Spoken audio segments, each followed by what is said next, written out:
Blog Talk Radio.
Welcome back to the Ask Sue Show, and you've got it.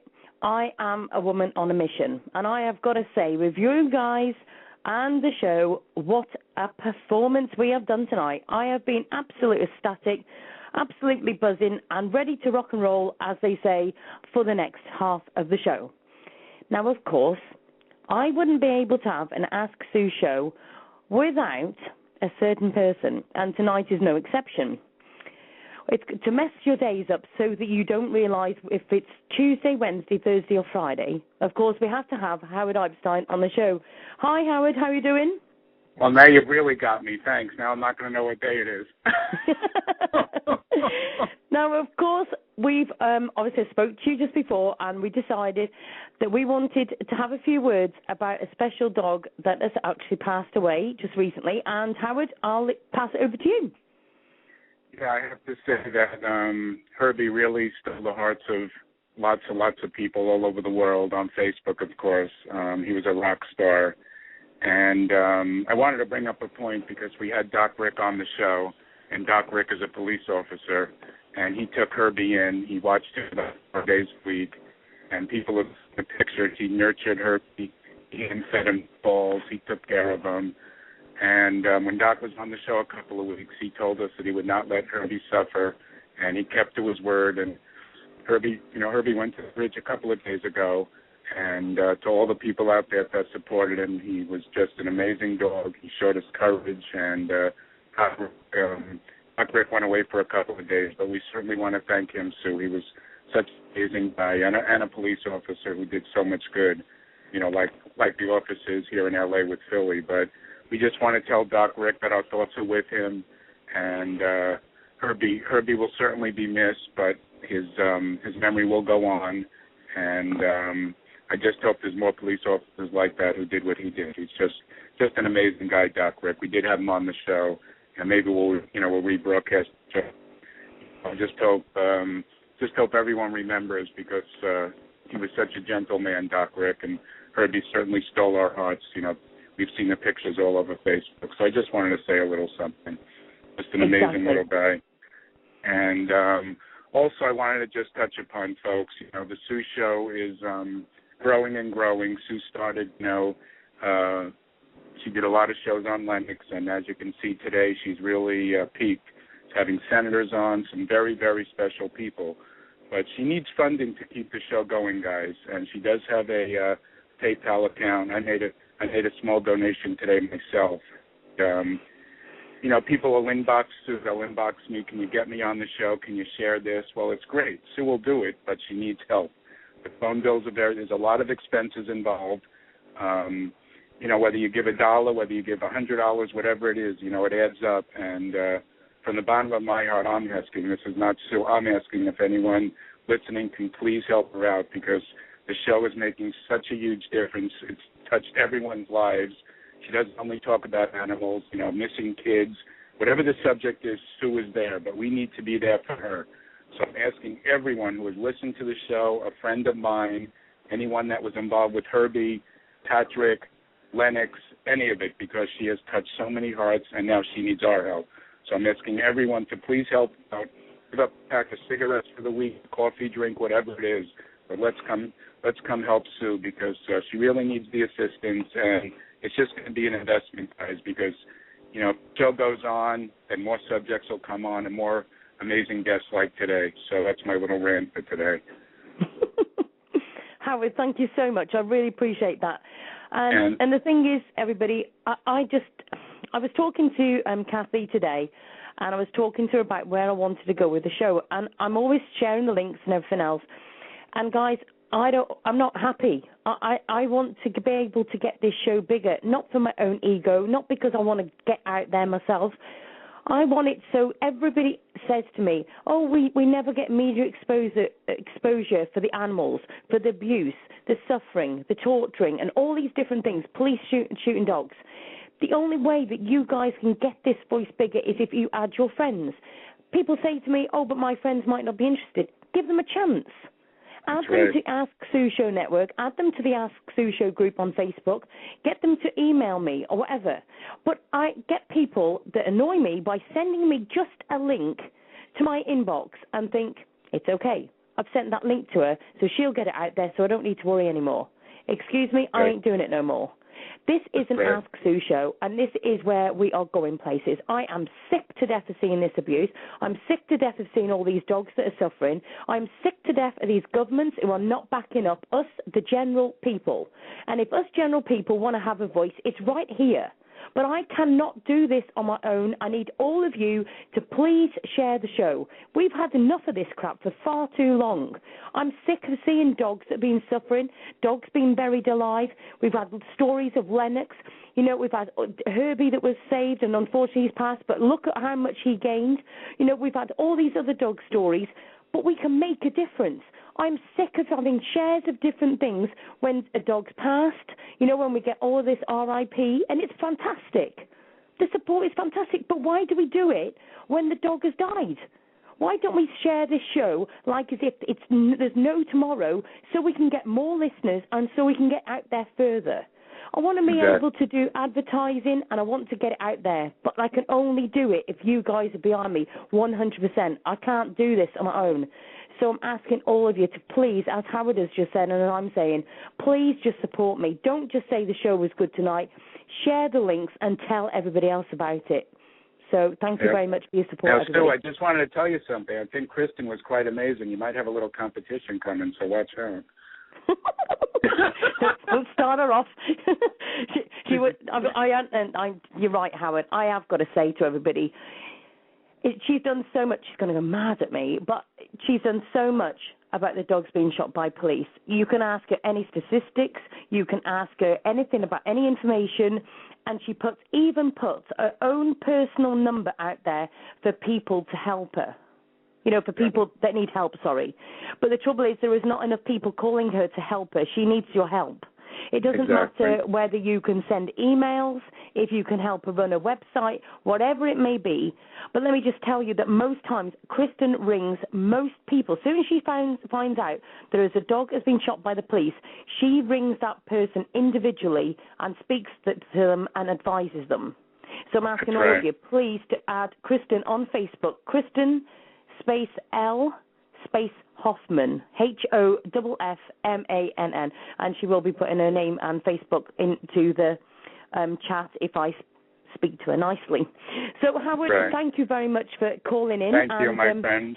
I will see you on Tuesday. Of course, we have to remember Herbie, a very special little dog, bless him. Yes, and have a good rest of the show, and thanks to all the guests. It's quite an amazing show, Sue. So I will be listening, and I love you, my friend, and I'll see you on Tuesday. Okay, thank you very much, Howard. Thank you for joining us today. Okay, honey. Bye-bye. Cheers. Bye-bye.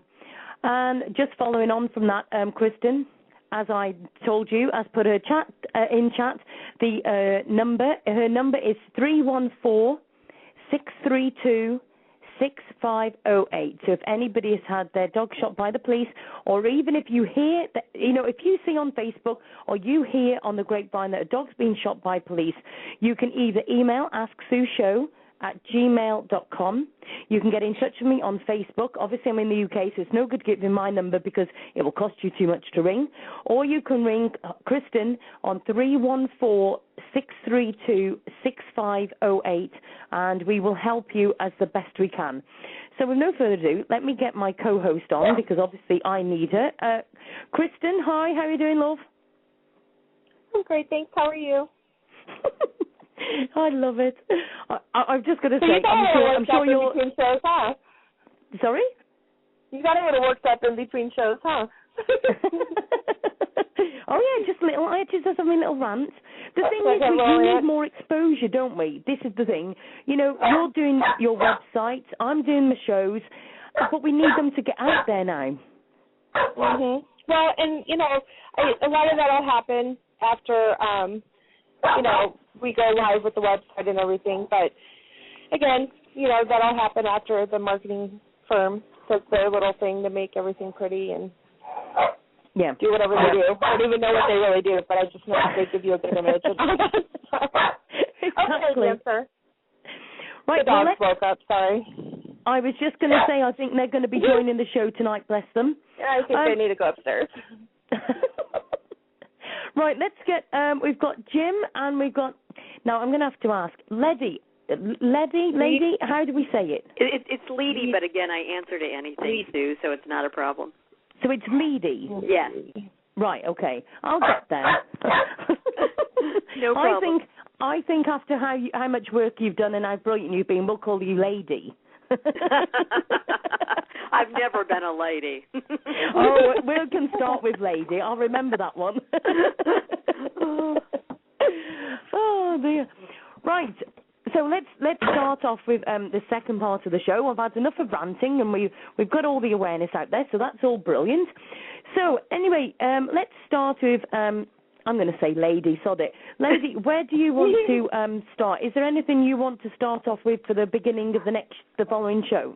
Well, I do think that, again, if your dog is shot, or any time you see a dog and police encounter, it is so important to videotape.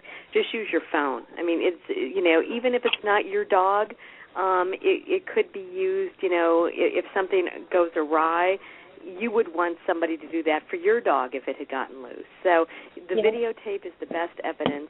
Please, if you see these incidents, please videotape them. And again, if your dog is shot by police, you need to get an attorney. You need to, address the city council, county council, and try to get them to change their procedures regarding dogs. You can do that through petitions on change.org, but really the grassroots effort means the most. Going to the city council meetings, calling the city council members and basically, telling them what happened and doing grassroots activism. Yeah. Kristen, do you want to carry on? Can you explain a little bit about what grassroots activism is? Well, and it's you just don't go to the city council meeting and talk. You need to do a lot of groundwork before that. So it is good to have petitions. You can show them that other people are concerned about their handling. I like to just call up the city council members. Their information is listed, their phone numbers are listed, and there's been studies that show that politicians, if they just get 6 phone calls on an issue, will change their vote. So, because they figure that, the people who have the guts to call means like 1,000 people that don't have the guts to call that are concerned. So get people in the town to make the phone calls. Try to set up a meeting if they have an office, or I've even gone to their houses, and brought cookies. Because it works. I can feel this coming already. Go green and blue cookie day. It's true. Little dog cookies, little bone cookies, Oh, that's cute. Any way you can, but basically, they're humans too, and most of them probably do have dogs. So it's good. They wouldn't want that to happen to their dog, or they wouldn't, if they don't have dogs and they have a kid, they wouldn't want the bullet to ricochet and hit a child. So I think there's a lot you can do on the personal level, and then go to the city council meeting. Try to get more people. Don't necessarily wear T-shirts. Dress appropriately. Be polite, but ask them to change the policy. And the city councils, county councils, they are over the police. So they can tell the police officers, look, you need to change this, unless your police chief is elected. That's kind of a rarity, but sometimes they are elected. And if they are elected, then you can try to get somebody to run against them. Kristen? Yeah, I've never heard of them being elected before. There's, a few places. Sheriffs might be elected. Yes. Yeah. Here in Jacksonville, we have an elected sheriff that's also the chief of police. So he is an elected official here. Yeah. But we're an unusual government. Yeah, and Jim, I think that gives you the most leeway because, especially around election time, you start this a couple months before their election comes up, then they really get the attention. Oh, yeah. Learning all of the dynamics of law enforcement is just crazy. It is way bigger than I think most people know. Did I lose everyone? No. No, okay. I agree. It was so dead silent, I thought the phone line died. Yeah, I had no idea that we have over 700,000 full-time police officers in the country. That's crazy. That is a lot of people. Yeah. And just, there's all a lot the of different there's a lot of different types of agencies. You've got straight county agencies, you've got straight city agencies. In Jacksonville here, we have a consolidated agency where we're both fish and fowl, and so there's a bunch of different ways they come together too. Mhm. So back to the petitions really quick. One of the things that we've talked about is trying to organize them better so that we're getting signatures on petitions for the proper areas, proper states. You know what I mean? Mhm. Do you have any suggestions on how to do that? Well, I've seen on go ahead. Some websites give you, like, when you sign it, it automatically puts you into a state petition. You don't get to choose which one, but I don't really know the details on how that works.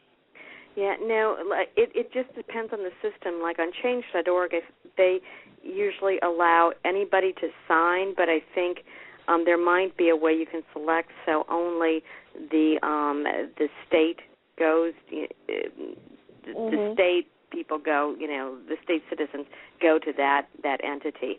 At Best Friends, we have, for our legislative alerts, we have a CAPWIS system, and we do restrict it, so you have to be in that state to take action. Okay. And then Go ahead. No, it's okay. I was going to say, have you got anything else? You've got loads to say, so carry on. Well, yeah, I mean, one of the other things that we have been talking about is, the owner responsibility aspect of things and how to address that and what things should we, what should be the focus of the owner responsibility aspect of the problem.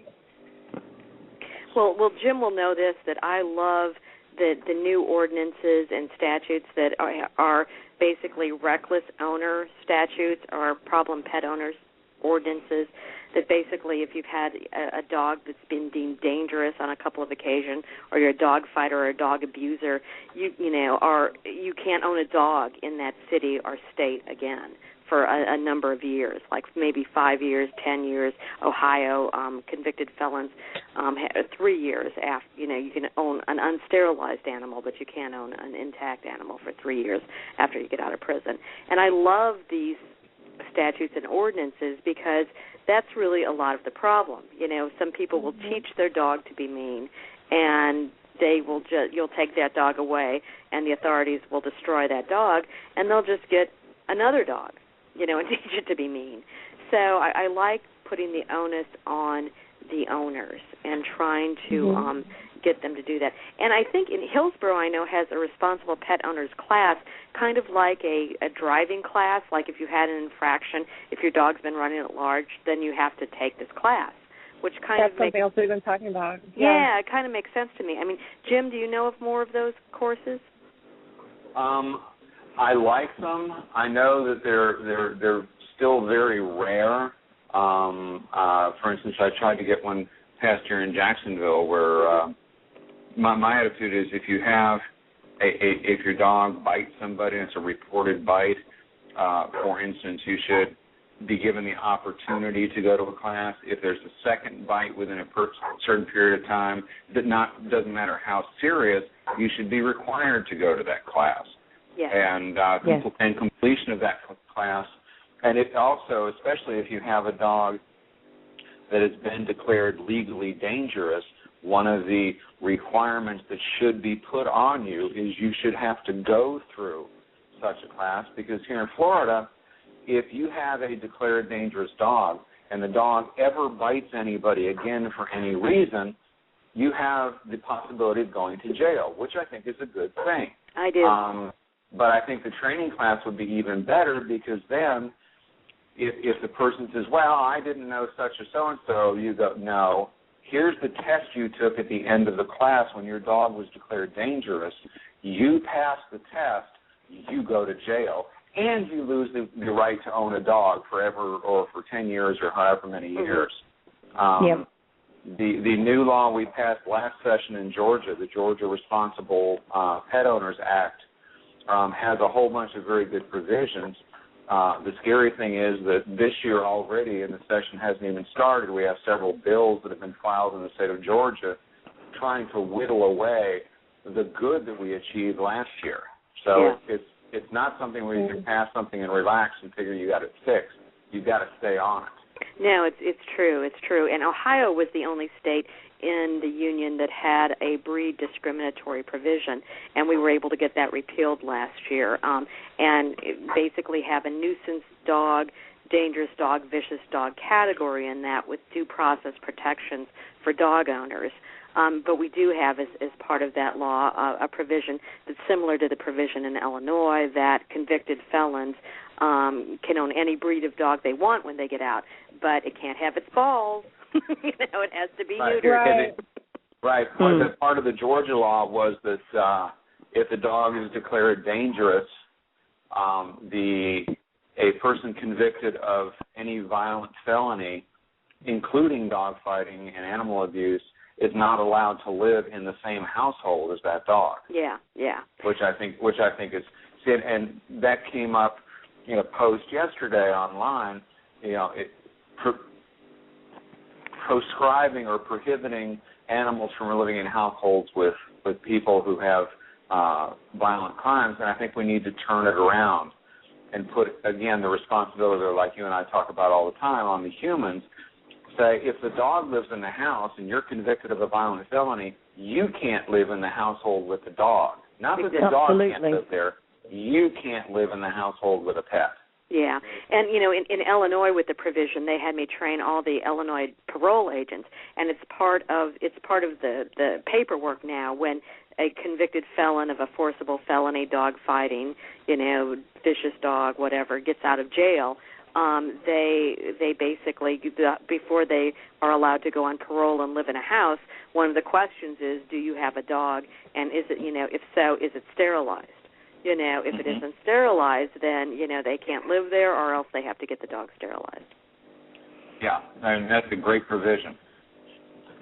Yeah. There's actually a bill moving in Arizona, too, that's somewhat similar that would prevent, people convicted of bad things from living or residing with dogs. And I think that made it through the House and is in the Senate, if I remember correctly. But that is moving now.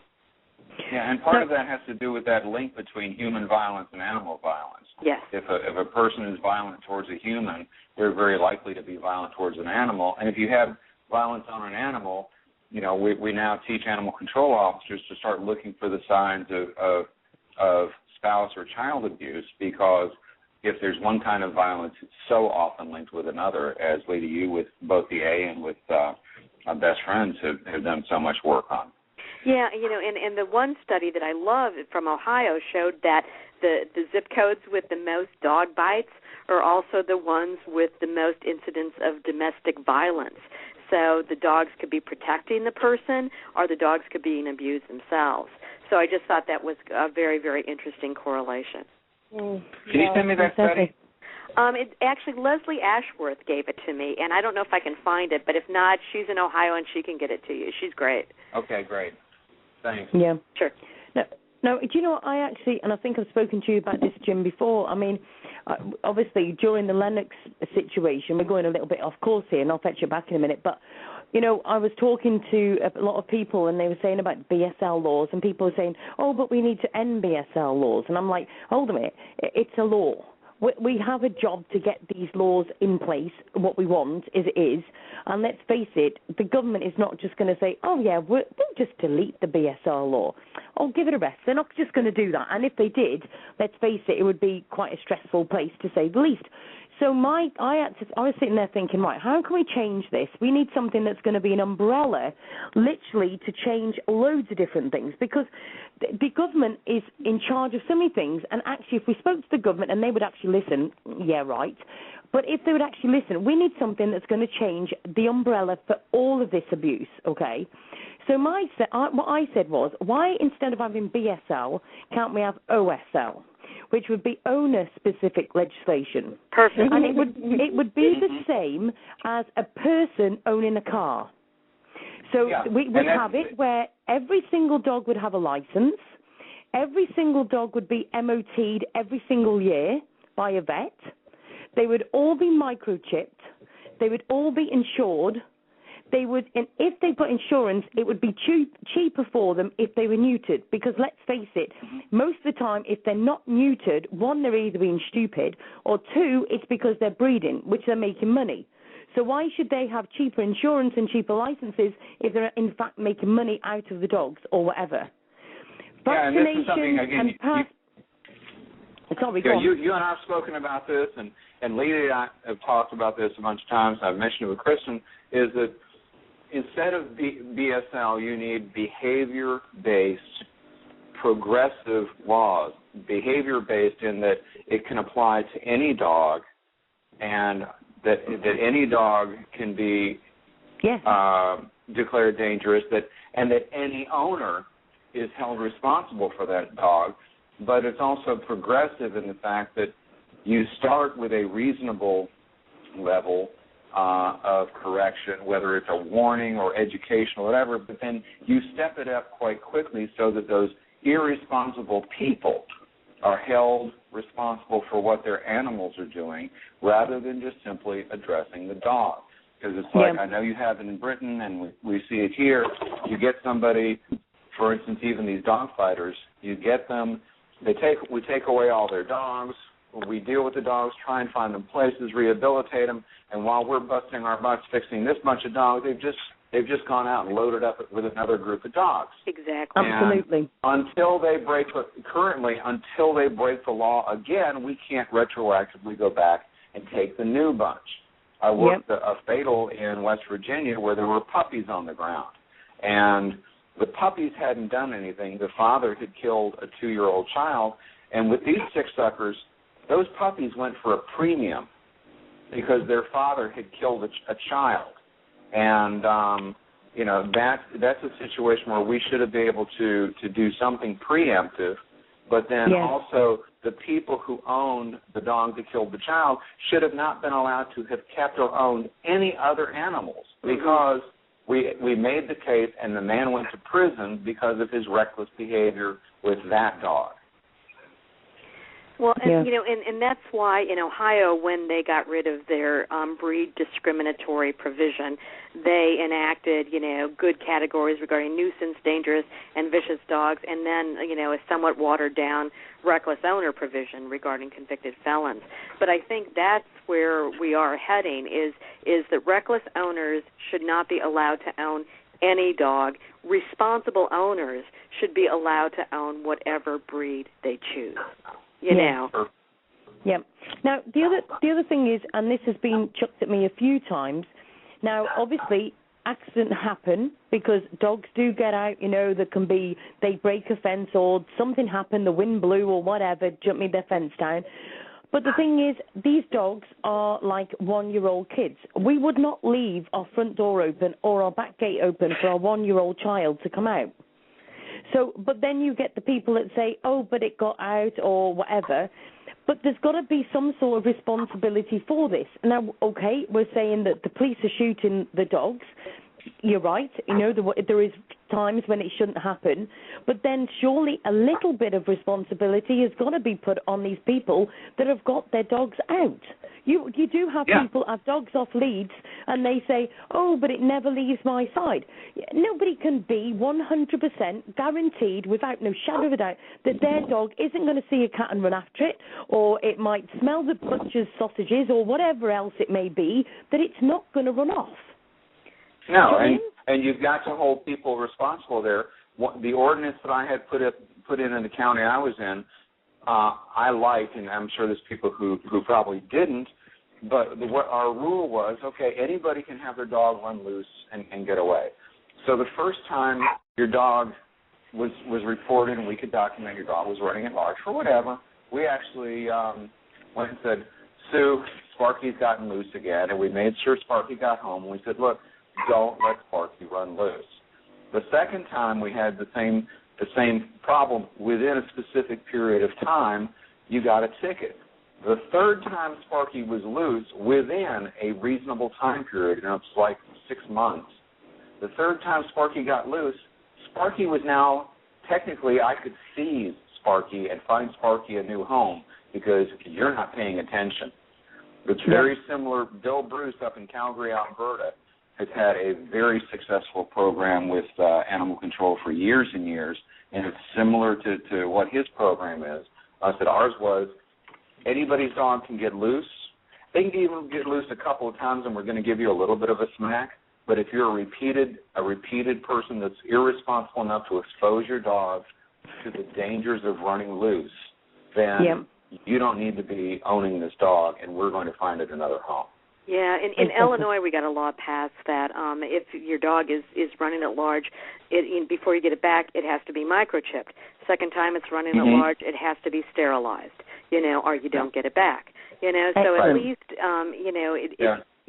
because you want to be able to track these dogs. I mean, it makes a lot of sense.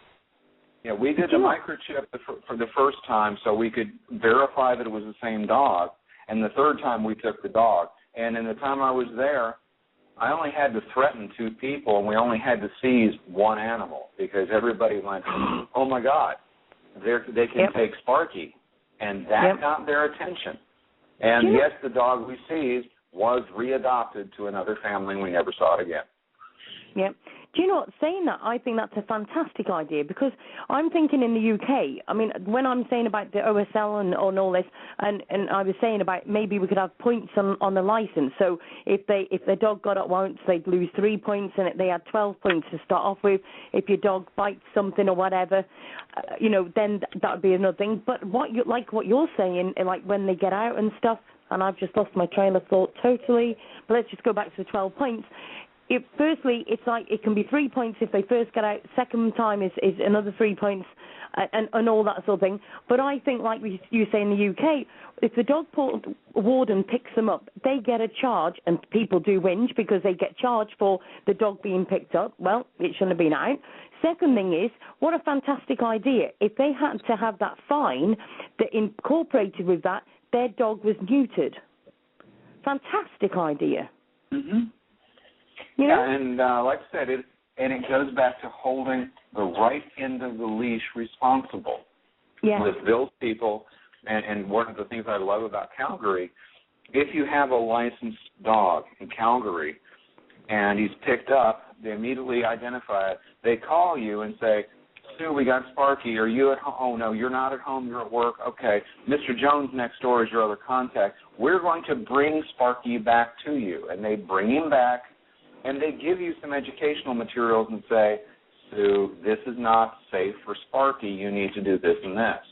The next time is on, if it's fairly soon, they're back and they're going, they get Sparky back to you and they say, let me help you go through your backyard and find out where Sparky's getting loose. Then, after they've gone through the education, they drop the hook on you. And I think that's a wonderful thing. And combining that with perhaps the progressive ability to finally take Sparky away if you prove you're irresponsible is a way to go. And this is one of the things I'm looking forward to discussing in April with the RSPCA and the Metropolitan Police and the DDA officers while I'm over there in the UK. Yeah. Well, yeah, because we all want safe communities for people and pets. I mean, that's the name of the game. Yeah. Exactly. I would say also with Nordy and Bailey, my two dogs that were picked up, just on Monday, that's what they did with me. Bailey was due for her shot, so they had me give her shot. They both had to be microchipped, and of course I got charged for that, which, that was my fault. They did get out, and I did get charged for all of that, and they did give me those tips, to, this is why we're doing this, and, if she comes back, things that would happen. And that was the first time that the dogs had gotten out, but they did do that, I do got to say that. They chipped them, they gave me, some tips on how to keep them in the gate and stuff like that and what to watch for. But they did give me a charge, and that hit me in the pocketbook, and it made me definitely think. And then this tragic happens 3 days later. Yeah. But sorry, I just need to fetch Eddie in on the show as well. Hi, Eddie. We'll fetch you on in a minute. We'll just leave you live there a minute, okay? Okay. Now, I want to go to you, Kim, for a minute, because I feel like we're going off the dogs being shot by police subject. We're leaving it behind somewhere. What do you think that we need to do to step up this? Do you think that training is going to be enough by what you've seen with what happened with your dogs? Do you think training the police is going to be enough? I hope so. And, there's things that I've thought of, too, as far as, they train the animal control officers to handle a dog when they're caught. And maybe they could have, just a few officers that were trained that same particular way and have them on duty at different particular shifts in case of a dog call or, something like that, or more training. Again, I'm not, now I will be, but I haven't been up on, dog training for officers who may come across a dog. Now I'm going to be more into it. But I do definitely think, it's not, him being fired and my dog being gone isn't going to stop some other officer from doing it if they don't have training. So I definitely think that that's what's, going to change things and make the difference. Yeah, exactly. Now, Oh, do you know what? I've got so many things going on here. I'm trying to juggle the switchboard and everything else, and I'm just lost my train of thought again. It's okay. Kristen, have you got any questions you want to put out? Yeah, one of the other things is when it comes to state laws, state laws and even local laws will have, they'll say if you see a dog chasing another domestic animal, you can shoot it, or they'll say if a dog is aggressive, displays aggression, that you can take these steps. But they rarely give definitions of what is aggression or things like that. And and with something as simple as chasing another domestic animal being grounds for shooting, I almost wonder if those laws need to be changed first, because dogs chase. My dogs chase each other all the time. They shouldn't be shot for it. I'm not really sure, Yeah, Kristen, that's going to be a harder fight because a lot of those laws are tied into livestock. You have the right to kill livestock, or if a dog is chasing livestock, you have the right to kill it. And while I don't agree with that, the Farm Bureau here in the U.S. has a very huge lobby, and they do not like changing that. So I think it's easier to get the police training laws passed, actually, than to get those changed at this point in time. So there wouldn't be an interference? I know, in Missouri, we have specific laws saying if they chase sheep, and then separate ones for domestic animals. I guess to me, I just wonder if it will still be legally allowed to shoot. If they just say the dog was chasing something, regardless of training. I guess that's where I'm going with it. Will it still be legally okay then? Well, or do they follow new different statutes? Under those laws, they can shoot your dog, and you can still sue them. Basically for damages. So, and depending, in Illinois, the law is good. You can sue them under 16.3, for killing your animal. And in some states, not so much. And in Illinois, you can get things like an emotional distress, vet expenses, those sorts of attorney's fees, court costs. Most states do not have that. Is that a federal or? No. This is just in Illinois, and it's under 510 ILCS 5/16.3. I put it in the chat. Okay, thank you. Go on, Kristen. So then with, I guess something that came up was the revoking of laws that are put in place. I think Jim brought that up, that something they put in place got challenged afterwards. Is that right, Jim? I'm sorry, I missed you. What did you say, Kristen? Did you say that a bill that you guys put in place is not being challenged? Last year, I think he means it's being whittled away. They're trying to amend it. Correct. Yeah, the Georgia Responsible Pet Owners Law that we had finally put in last year after 3 long years of work by some very dedicated people. And I think Lady may have had some input on that too. There's now been 2 amendments put forward, one of which, for instance, would that we're trying to fight would say that if a person owns a dog that kills a person or injures them seriously, that if they simply give up the dog, they could no longer be prosecuted. Okay. And that's just nuts.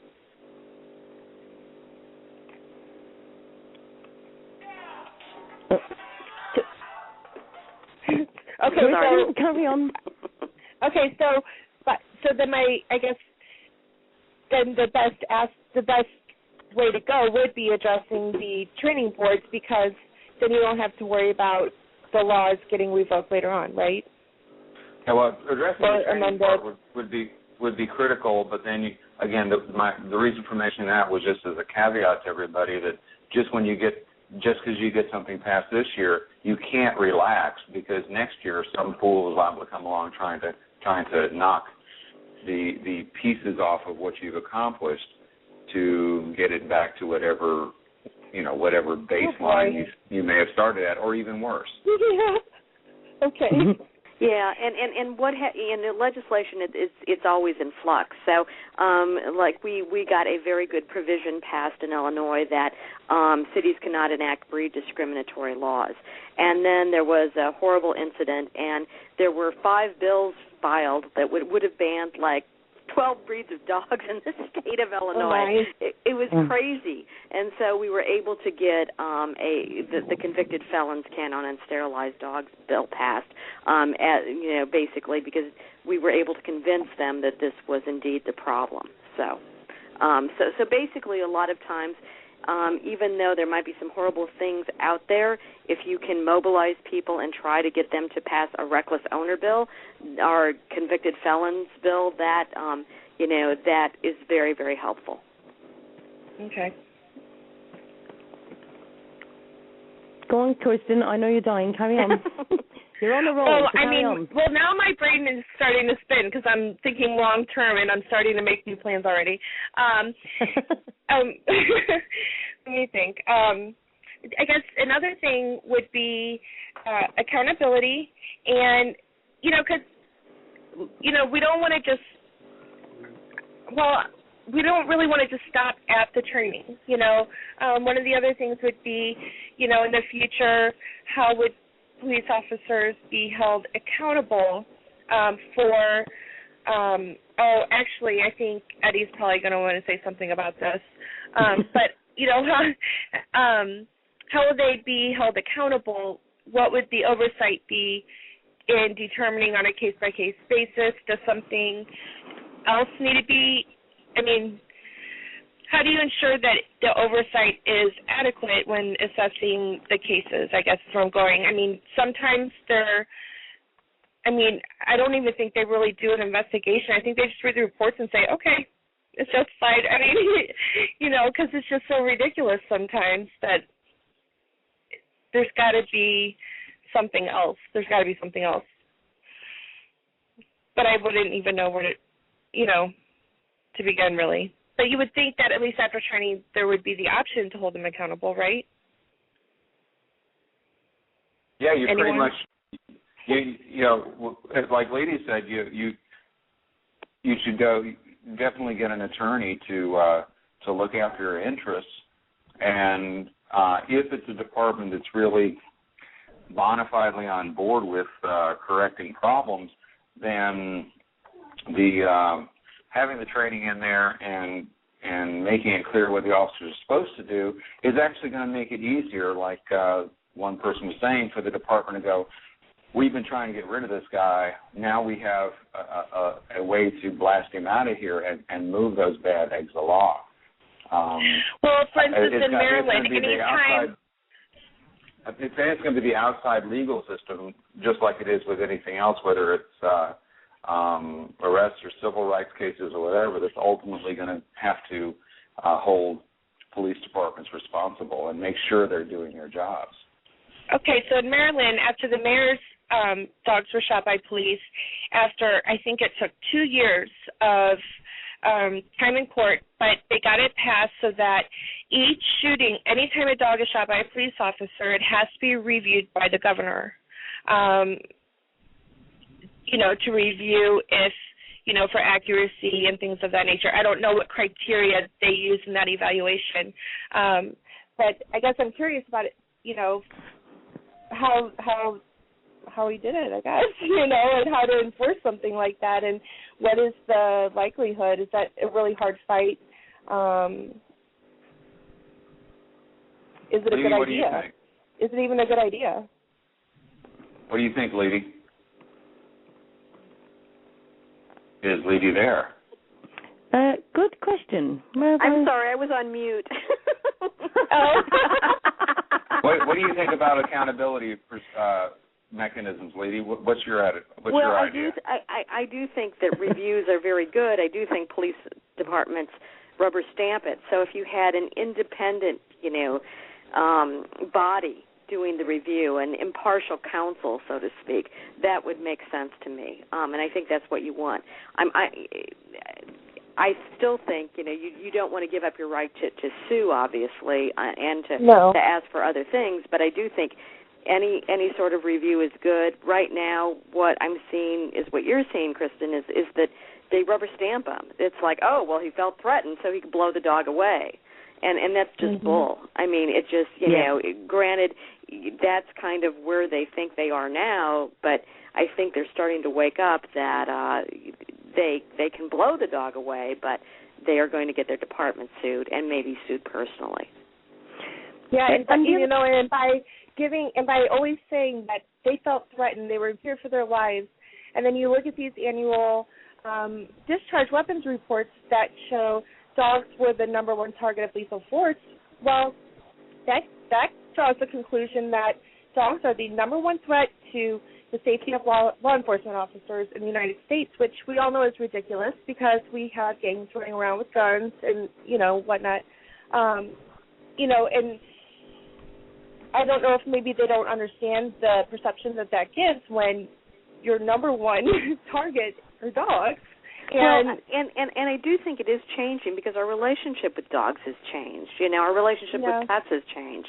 It's not, like we don't view them just as property anymore. They're family members now. And I think, and I think the police department has not caught up with the reality and the fact that you want your community to trust the police.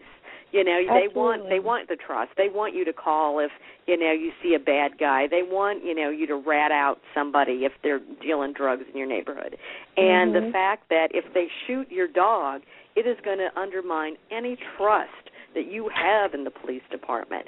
And that's very, very bad for them on all sorts of levels. So I think that's, where we can really focus on them because they don't like to enforce the immigration laws because they know that, people don't trust them then and they won't report crimes. Well, if you shoot somebody's dog, it's going to have the same effect. And I think that's where we can at least talk to the police culture and they understand that communities really do need to trust their officers. Community relations should be probably the biggest, tactic to use, when addressing them would be, is what I've kind of concluded from everything. And, it's people that should cops. It's not dogs. Dogs aren't the threat. And I think working on community relations could go a long way to keeping everyone safe, everyone involved. It's community policing, and the good departments do community policing. They get they get to know their neighbors. They get to know their neighbors' dogs. It's the people that never get out of their squad car except maybe to stop and shoot a dog that are the problem. Yeah. I saw a suggestion from someone a while ago where she asked if there was a way to have a Meet Our Dogs Day where the cops would be there and everyone could bring their dogs and introduce them to them and, just have some sort of greeting process to maybe, make that bond a little stronger, make them see that they don't have to be scared or whatnot. I've never heard of it being done, but I thought it was a really neat idea. I love that idea. I mean, especially, granted, Jim knows this, we don't have beat cops that much anymore. Some departments are going back to them. But, I mean, back in the day, the beat cops would know whose dog it is, Right. Yeah. When I first went on, I knew on my beat, even though, we no longer walked them, we drove them, I knew pretty much where the dogs on my beat lived because you knew your area. I also knew which businesses were open late, and if I didn't see a clerk, I knew that there was a problem because the clerk was always where I could see them. But unfortunately, we're now, whether through size or policing priorities or whatever, you no longer have your neighborhood cop. Yeah. Yeah. Oh, Jeffrey Justice is back. You guys, Jeffrey Justice is the perfect example of grassroots activism, how you should present yourself, methods of presenting yourself. He is absolutely amazing. He calls police chiefs. He calls lawyers for advice. He, he actually shows up at council meetings and gives talks, and we have one on recording that I'll post in a minute. He has just done so much, and he's doing a lot for the Chloe case right now. If he notices that an owner is struggling and having a hard time, he'll he'll send someone to check on him, and he's really great. And I know that, I think that Jeffrey would be, great if he would come online and tell us more about what he does. Have a call in, Jeffrey. But he's probably one of the most active people that I know in advocating for solutions of dogs being shot by police. And most people don't even know about him. He does everything behind the scenes. He never wants recognition. But I think he has a lot to offer in giving people suggestions on how to address themselves. Even for me, he said, before you speak in front of a council, you practice it, because you have to be able to say it in under 3 minutes, and you need to practice it and have it down and things like that. Exactly. Yeah, he does a really great job. Right, talking of great jobs, I need to fetch somebody else in. I'm sorry, I feel like I'm trying to squeeze everybody in here, but I need you all to communicate and all to get together, so I need to fetch you all in. Okay, so move up the room, everybody. Welcome Annie to the show. How are you doing, Annie? Hi, good, thank you. Now, I'm right if I haven't got this mixed up, you do the Facebook page? Yeah, I'm the main moderator for a Facebook page called Mr. Policeman, Don't Shoot My Dog. Oh, hi, Annie. Okay. Hi. So tell everybody how your page started and, anything else you want to add to our show. Well, basically it was actually started by another girl, Rachel, who saw the story. She lives in Washington, D.C. She saw the story about Parrot. I'm not sure if you're familiar with Parrot. He was a rescue dog. Yeah, terrible case. Oh. Anyway, he was a rescue dog who was at a festival with his foster dad, and he got into an altercation with a smaller dog. There's mixed reports about which dog started it, but at any rate, the smaller dog was bitten, but not terribly so. He did have to go to the vet, but at any rate, at the time, the dogs were separated by their owners. Parrot's foster dad had him under control, and an officer came along, grabbed the dog from him, sat on him, literally put his knee into the dog's back, picked the dog up and threw him down a stairwell, and then shot him point blank. Sorry, the case gets me a little emotional still. At any rate, so Rachel got very upset about that. She started the page primarily because of that case, and then found that there were other cases. I was one of the original members of the page and pointed out several other cases to her that I had already seen, because I'm a pit bull advocate, so I see a lot of pit bulls being shot. And I have a lot of pit bull pages on my news feed so that I see these cases come up. And she asked me to become the co-mod with her, and I've sort of taken over as she's sort of stepped back more and more off the page. And we also have another co-modder, Denise, who is the main moderator for the Dogs Shot by Police page, which is a sister page of ours. Love her. Excellent. Yeah, she's great. Excellent. Yeah. And actually, go ahead. No, it's okay. Carry on. I just wanted to make a comment about the Parrot case. For whatever reason, I have a physiological response to that specific case, and I actually can't visit the Mr. Policeman Don't Shoot My Dog page because it's on the cover, and every time, it's just so upsetting. And that picture, yeah. I just want to grab that man and throw him off that dog every time, and I feel like I start suffocating when I see it, because it's like, that dog can't breathe. What are you doing? So, yeah, I just wanted to make that comment. It's a very emotional case. Yeah. And did anything come of that case? Basically, no. It was, from what we've been able to find out, it ended basically being sent to the district attorney, and after that, it kind of just disappeared. It was sent to the state district attorney for investigation, and after that, it just sort of disappeared off the radar. We haven't been able to find any more information about it. Huh. Gosh. So how have you found... The officer found... is back on the beat. He was never suspended. Nothing ever happened to him. and everybody carried on as if nothing had happened. So, which happens in most cases. Most of the cases where they investigate it internally, nothing happens. They investigate it and say, it was justified, too bad. And nothing happened to the officers. Nothing happened ever. Yeah, so. The memorial video of Parrot, I nicknamed Parrot the dog with 1,000 smiles. I have never seen a dog with so many smiles before. I mean, awesome dog. So can I just ask, Annie, obviously you've seen the page growing. Do you feel like that the police, it has gone more with police shootings, or do you feel it's just because of the fact that the social network is helping us to get it out there more? We've had a number of members ask us that same question. I think it's sort of it may be a combination of several factors. One of the main ones being that yes, they are more out in the open now. Like we get videos of them, we get news reports of them. Our members post reports constantly for us from small communities all over the country that we would never know about otherwise.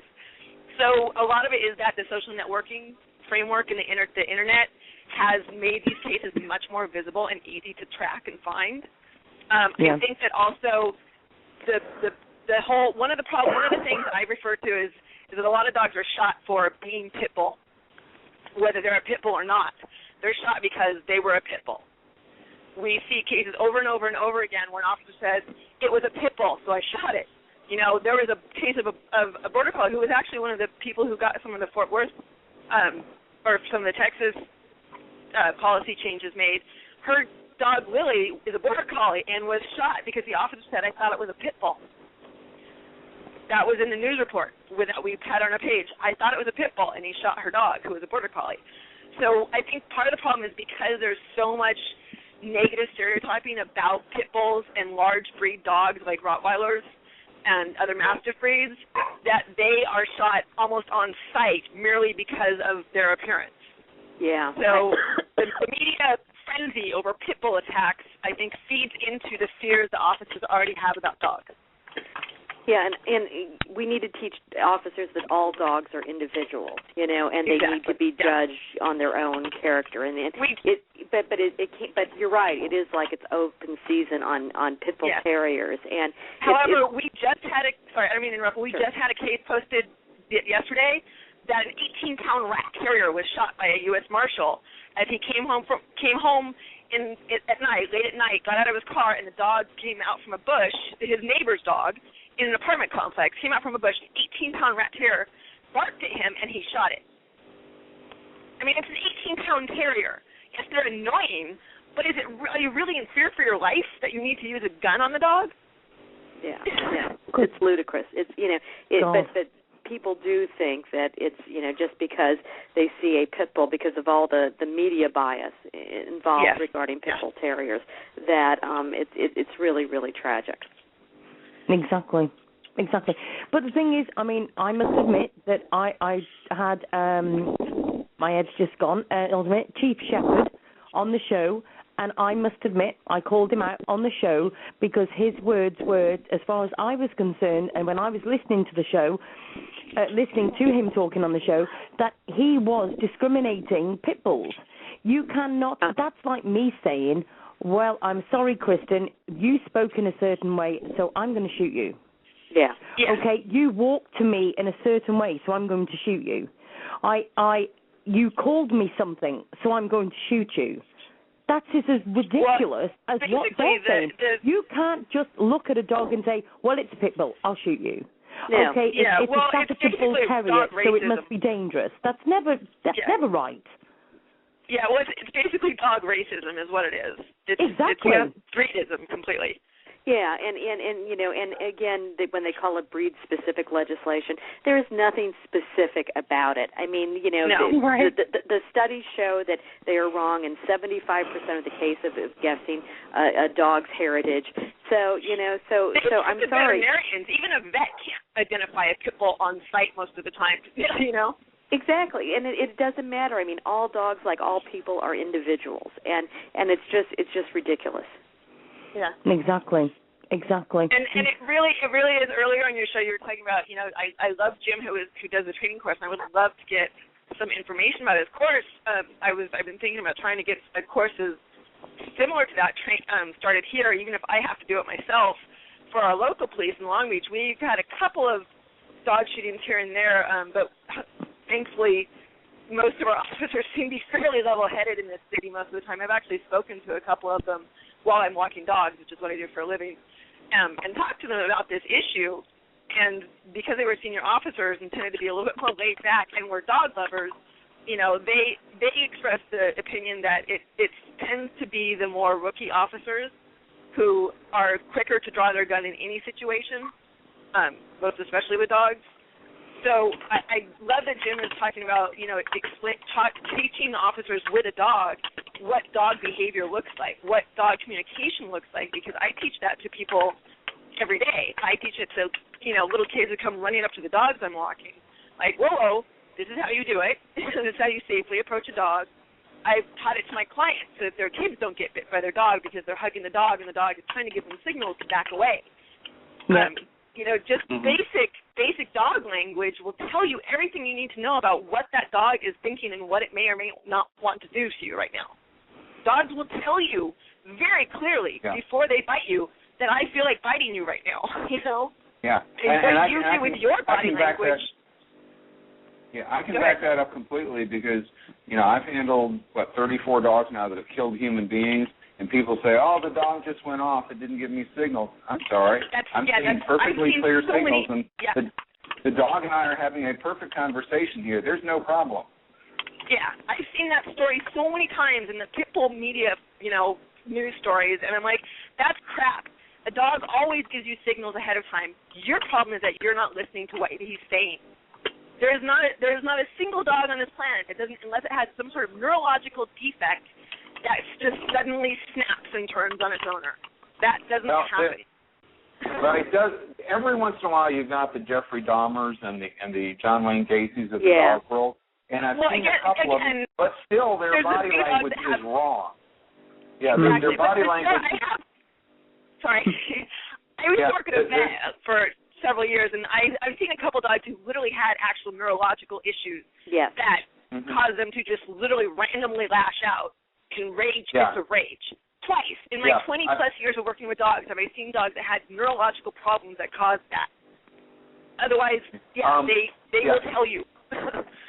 Right. They almost absolutely positively almost tell you. The only one that I've actually seen that didn't tell me was actually a Springer with rage syndrome. Yeah. And that's a seizure. That's one of the ones I saw as well. Yeah.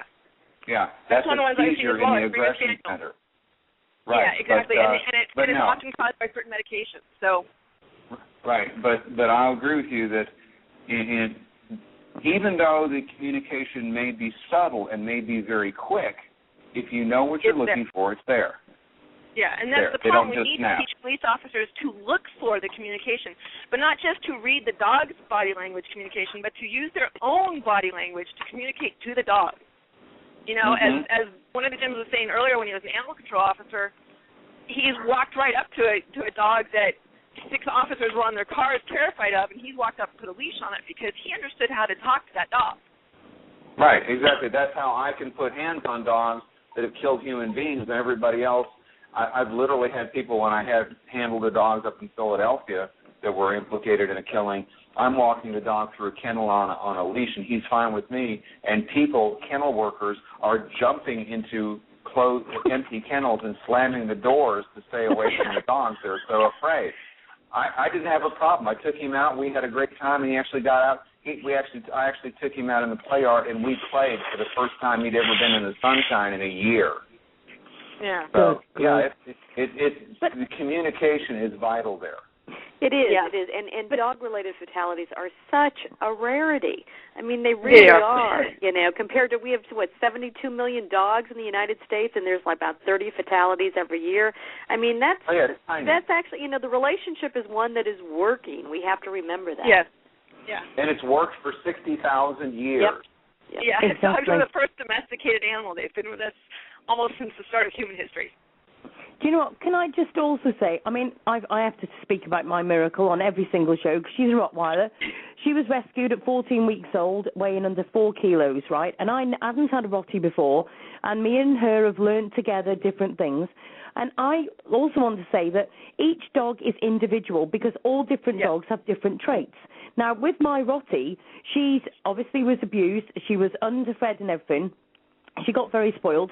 And she had issues with certain things. One being she was kicked and all sorts by a young lad who used to wear a baseball cap, who I saw as I was getting her from this house. And she absolutely was petrified, and she showed nervous aggression because of a person in a baseball hat. Now, the thing is with Rotties is you can be stroking them, and I can stroke her, and I can grab her on the neck, and she does like a growling, or as Rottweilers people call it, it's like purring, because they're showing their affection, they talk to you in a way. Now, if I showed to a police officer or anybody how she growls and play fights with me, everybody jumps 6 foot back and says, "Ooh, I don't like Rottweilers, they're dangerous." She's not dangerous. She would lick you to death. She'd be more frightened of what you're going to do to her than the other way back. And the more worst breed that I know is actually the human race itself. Now, well, and that's part of the thing is that somebody who's experienced around dogs, I can tell just from listening. I don't even have to see a dog. I can tell from listening whether that's a warning growl, I'm not happy with you, I may bite you right now, or a, hey, let's play tug of war growl. You know, exactly. I mean, they have different tones. Their barks have different tones. Alert, you know, a stranger alert bark is far different from a play with me bark, you know.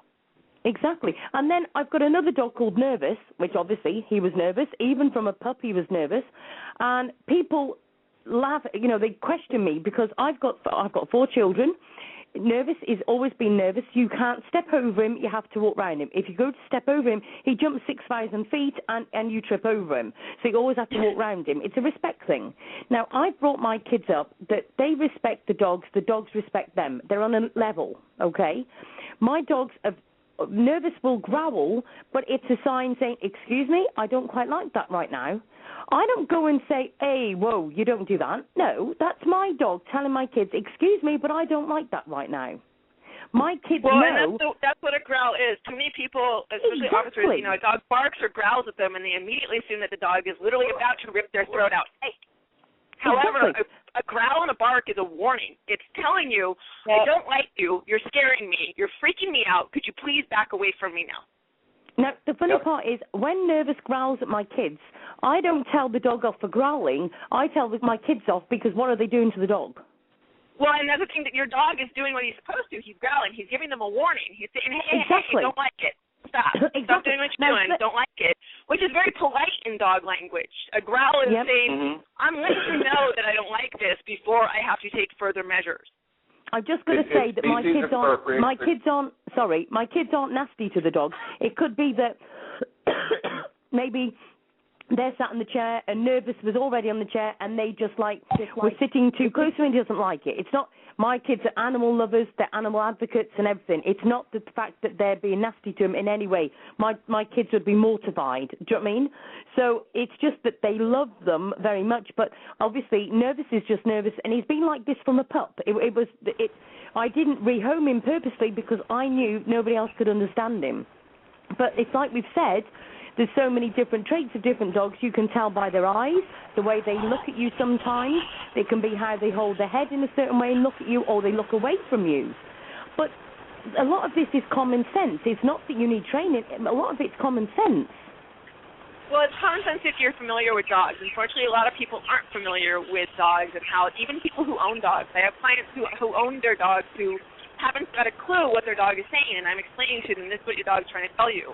And they're like, oh, that's what the problem is. Like, exactly, you're not hearing what the dog's telling you. The dog's been telling you this for a long time, and you're not hearing it. So this is what they're saying. So you just need to then change how you interact with them appropriately because this is what they're saying. And they're like, oh, okay, good. And, I mean, I'm hoping to God that I've kept a lot of kids from being bit because I've explained to them how to deal with a dog. Now, if I could just explain to police officers the same thing that kids readily listen to me about, that would be fantastic. You know, for one thing, the entire persona of a police officer, they're taught to be intimidating. They're taught to have this chest up, shoulders up, puffy chest, very straightforward, very intimidating sort of stance, because that's what works on humans. It doesn't, however, work with dogs. What that does to dogs is provoke a confrontation. Exactly. Rather than de-escalating the situation, the entire sort of body language that a police officer normally has escalates the situation with a dog. Exactly. Now, I'm sorry, everybody. I've got to keep moving on to the next callers because I've still got 4 callers waiting on hold here as well. And I've also got to fetch in, of course, fetch Eddie in first. Hi, Eddie. How are you doing? Oh, pretty good, Sue. Thank you very much. It's quite all right. Now, obviously, I'm trying to get through callers, but I've obviously wanted you on because you've obviously doing a lot of work behind the scenes, and we've had you on the show before. So, anything you want to add to all of this, Eddie? Oh, well, body language is, it's so important, and I keep on telling people, I can't stress it enough. Until people, dog owners and police officers, until they begin to understand how a canine sees his world around him, then and only then will they realize and learn why they react the way they do. And your guests have touched about this a couple of times. I caught in the programming is they read your body language, right? So how much more shouldn't we give them the same courtesy in being able to read their body language? And as some might mistake an aggression for just something else is really, really not fair to the dog. And in any incident, we shouldn't allow or let the dog make the decision. It's the human that is supposed to control the situation. And this is where police officers extremely lack this. This is what we're trying to address through getting training for them, expert training. You have Jim Osario and your other guest Jim Crosby there. And these are the people that are qualified, and I wish that more and more police departments, and it's got to start somewhere. And Cindy had reached out to me earlier when the incident happened. I didn't know. I never brought up the story about her dog. I didn't know. And if I do know, I never bring it up unless they want to talk about it. But she got in touch with me because she says that the chief health said wanted to get a training, but they didn't see anything in the country but Monroe County. And I had just recently at that time had petitioned them. Lita had mentioned to reach out to change.org, which I did, and we were getting like 200 signatures an hour. In 3 days, we got 8,000 signatures, and I was able to petition them and requested a training for officers. They're using, what comes to mind always is the budget, what they have. That was the first thing that they came out, and they're using the Humane Society trainers.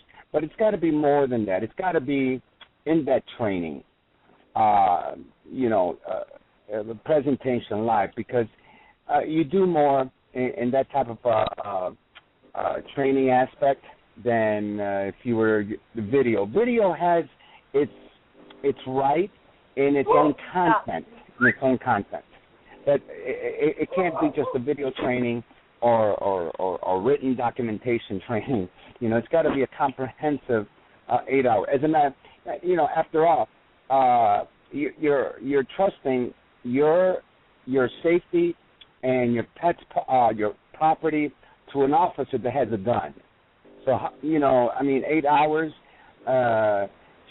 it's minimal in expectation.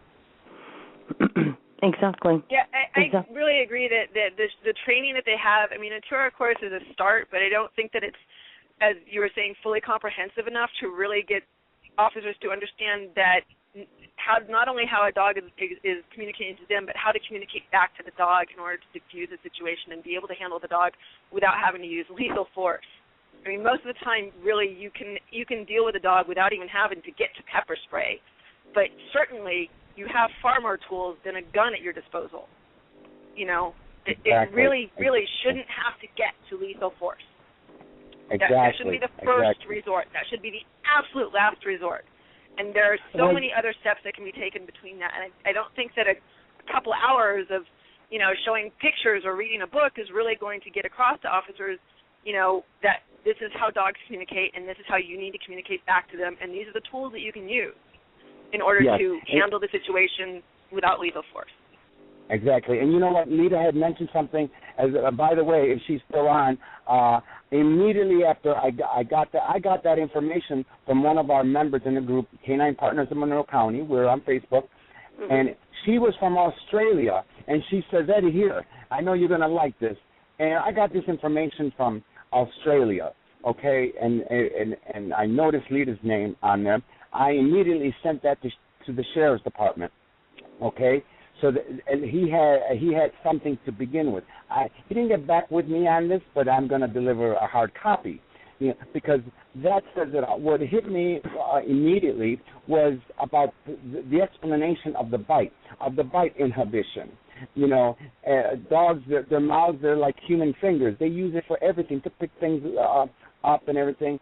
And if you ever notice them at play, they're using their mouths. To the human, it's a bite, but to them, it's play. You see?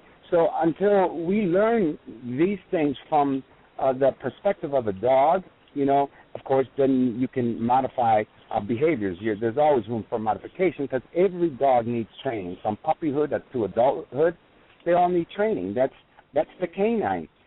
They all protect their territory, their property, no matter what size, what breed. That it's built in them. That's from like you said, 5,000 years ago, Bible times. That's hardwired. Yes, exactly. And, you know, we had meter readers here in our city that get trained. These meter readers go to the very same houses that the police officers go and encounter dogs. But we haven't had an incident where it comes, because it would come on the news. I mean, if there happens to be a pit bull, it's the first thing that comes on the news. So they go to the very same inner city houses that these, as a matter of fact, they have to do more than that because they have to have access to the basement where the meters are. But the only tool they have is a baton with a ball, a tennis ball on it, and that's all they use. But of course, they have some sufficient training to know how to handle this unfamiliar dog. You see, and I saw one right at hand, right before me. I didn't even videotape it, and two dogs came out, and the meter reader just froze instantly, you know. And as soon as they came up to him, they just turned around and ran right back. And well, I that's had one of the things we teach kids is to be a tree. If you're frightened of a dog, if the dog is coming at you and you're frightened of it, don't run, don't scream. Just stand there, stand and relax. Be a tree. We explain to kids, just be a tree. Stop and stand still. Most of the time, the dog will come up and sniff you and walk away.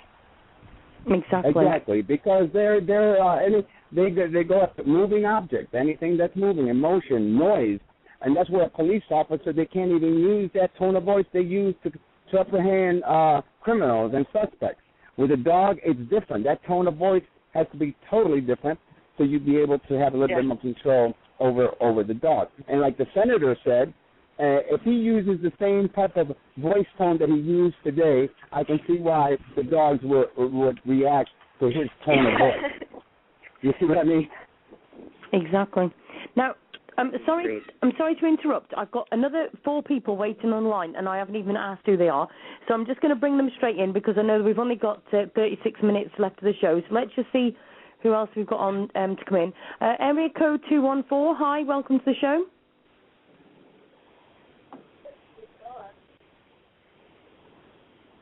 No, we'll put them on hold for a minute.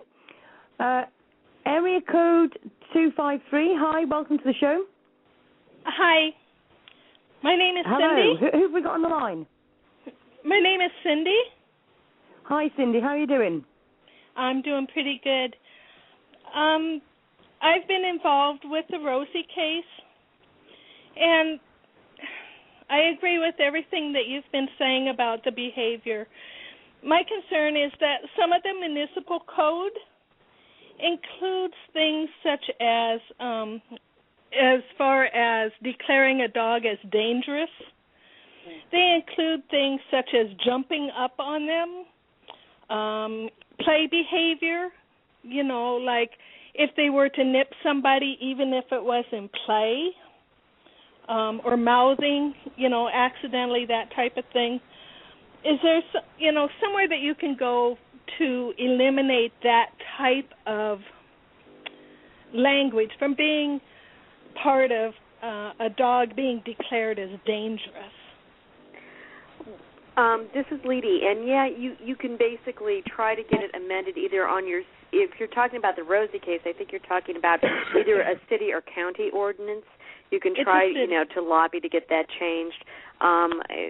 State law, you can lobby to try to get that changed. But usually the ones that involve play behavior like jumping up, those are usually city or county ones. They usually aren't on a state level.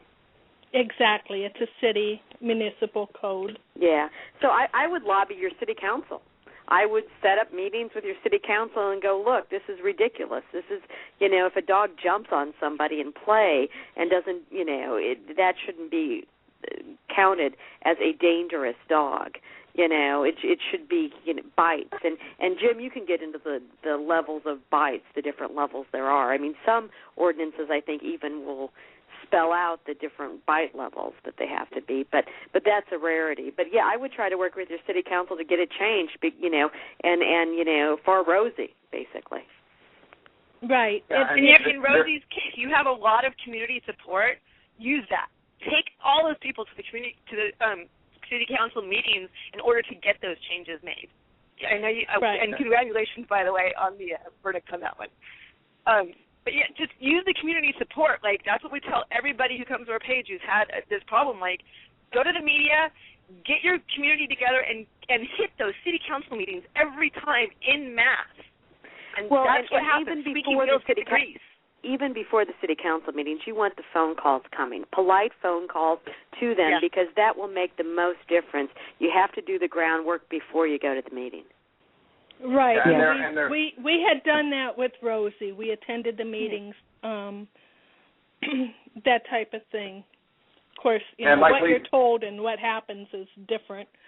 Yeah, sure. Go on, Jim. Yeah, what Leedy mentioned is that there are bite assessment tools out there. The one that I teach and I prefer is the one that was originally developed by Dr. Ian Dunbar at California, and it rates bites or incidence levels 1 through 6, and there are specific criteria not based on perception and not based on the decision for medical treatment, because and the illustration I use is a bite that on a child's face that would take 3 plastic surgeons and 100 stitches to close up, because they want to spare the child from being scarred for life. If it was on my rear end, I'd get a Band-Aid and a ooh, sorry, here, take 2 aspirin and go home for. The scales, for instance, the Dunbar scale evaluates the number of holes, how deep the holes of the bite are, and how much other deep tissue damage, tearing, slashing, and so forth was done. So there's quantifiable ways to make a difference between a dog that's given a single warning nip versus a dog that's latched on and tried to do a lot of damage. With the Rosie case, you didn't even have a bite involved. All Rosie did was sitting on the sidewalk when she was shot by the police officers. She wasn't even on the sidewalk. She was actually cowering in the She was in her driveway. Yeah, right. She was. I was saying on the sidewalk, but she was actually sitting in the yard, looking at the police officers up against the bushes, trying to stay away from her. Because I've been through that entire video, and that case was just settled last week. Somebody had asked on the chat, Adam McCarthy is the attorney on that, and they elected to accept a settlement on that with some other conditions, but I don't have the full set of conditions in my hand yet. I do know it was settled. Right, I understand that. I mean, I live in the same city, but my concern is the way the municipal code is written, that any dog with normal behavior could be classified as dangerous or potentially dangerous, and it's ridiculous when you include play behavior. Yeah, which is why we need to be able to, when I refer to behavior-based laws, have specific behaviors that are quantifiable, measurable, and distinguishable from one another, because it's not, it's not versus a personal was opinion. The behavior, it's not, for instance, a threatening behavior. Did that person feel threatened, but was there legitimate, quantifiable cause for a reasonable person to consider that to be threatening? And we need to do a lot better job of defining those criteria and defining those specific behaviors, so that I had a case where a woman wanted me to declare a dog dangerous, and it was a basset hound that was asleep in its front yard in the sun. And when I asked her why, well, what's threatening? Well, he looked at me. Okay, I later found out this person was phobic about dogs. It was the behavior may have been perceived by her to be threatening, but it was not reasonable. And I said, absolutely not. So, we need to be specific and make, Leedy knows the term and so forth, the reasonable person test. Would a reasonable person perceive this to be a valid threat? We apply that to police officers all the time. We make them, if they're going to defend themselves, okay, would a reasonable person consider this to be a valid threat that requires deadly force response? So since we do that with people, let's apply that to dogs. Right. Rosie and barks. Really, you basically just have to go city and county by city and county to get that done. That's never anything that's going to get done on a state level as far as changing what the dangerous dogs, code says in your area. That's just something that each area really needs to address on their own, unfortunately. Right, well, but now the state law or the city law can't counter state law. Is that correct? Well, it depends on the state. I mean, some states say that you can't have a law stricter, or like there was just an ABA webinar on dangerous dogs on Wednesday, and I believe that Texas, you can't have a law that's stricter than the Texas state law. But it depends on what your state statute says. Some, basically will say they can be stricter. Others will just let cities do what they want. Others, like there are 13 states now that prohibit breed discrimination in the United States. So so there's different caveats for what the city dangerous dog laws can be, or county dangerous dog laws. Yeah. And then you got home rule cities. Yeah, and then you have home rule cities that can sometimes do what they want.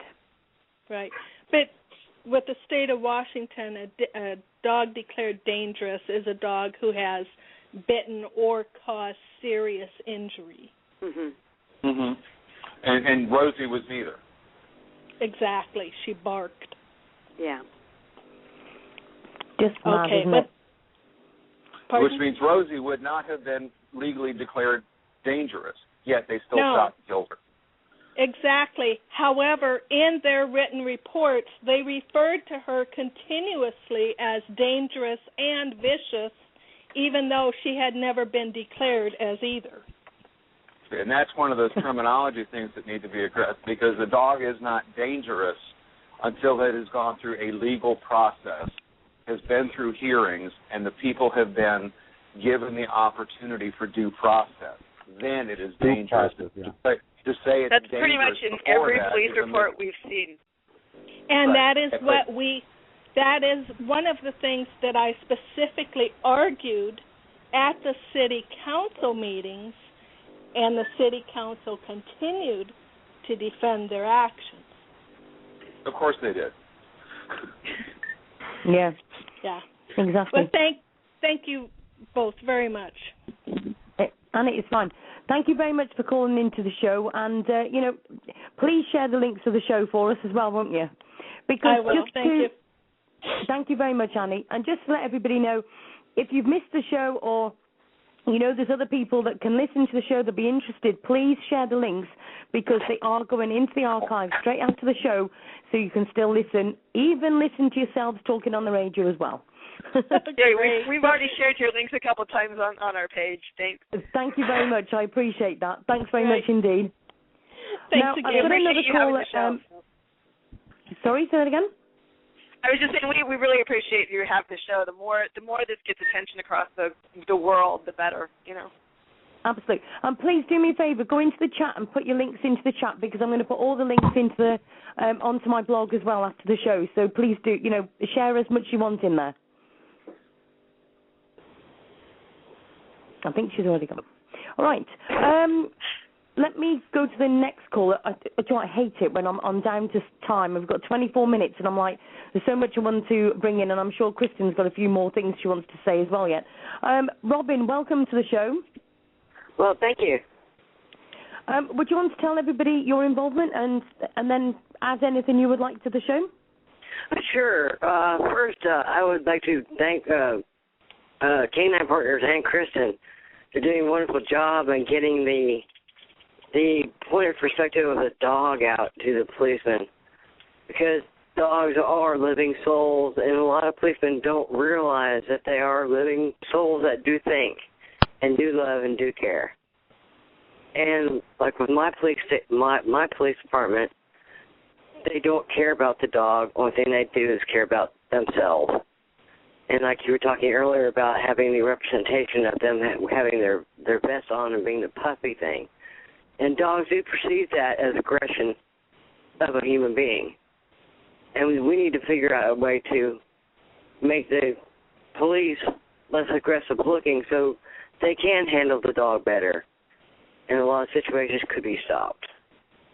I have a page called Dogs in Heaven where I keep up with every single dog that has been shot by cops.